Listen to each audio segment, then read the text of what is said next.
This is a really common experience. I'm very sure that everybody is either in such freeze they don't feel any anger, or they're in touch with their anger.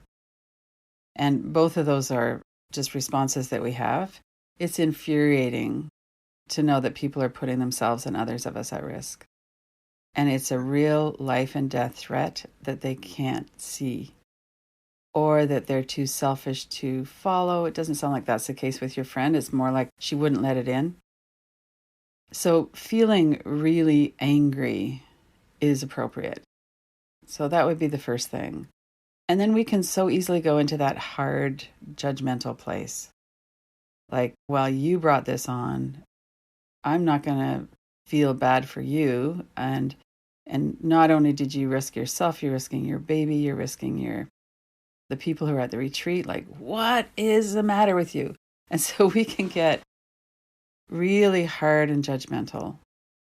And that would be something that would cause us a lot more suffering, to go into that hardness.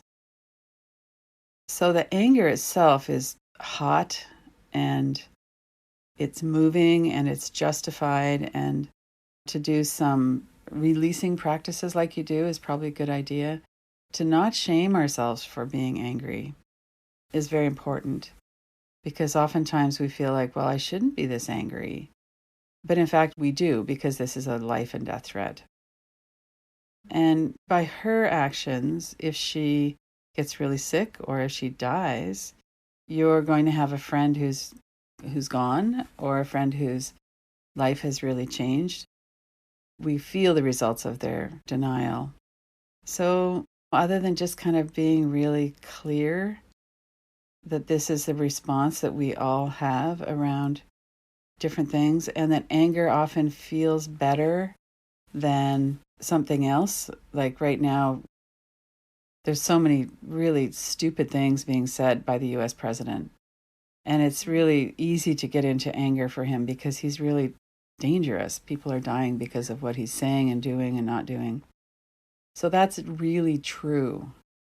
And to just have that overall perspective that people are listening to him because of their own trauma response. They're in shutdown. It's like the veil has been ripped off, and we're really seeing what a world is like when people are just in their survival mechanisms, the fight, flight, freeze, fawn. All the kindness we could have for ourselves, because this is really, really hard.